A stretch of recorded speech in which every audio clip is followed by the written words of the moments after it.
अपनी बाहों में आजा के भर लूं तुझे अपनी बाहों में। आजा छिपा लूं तुझे अपनी निगाहों में।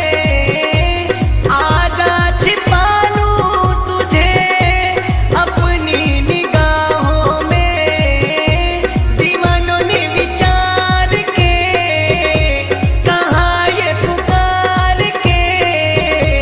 दीवानों ने विचार के कहा ये पुकार के। दो नैना नैना नैना दो नैना नैना नैना दो नैना घनश्याम के कटीले हैं कटार से। दो नैना घनश्याम के कटीले हैं कटार से।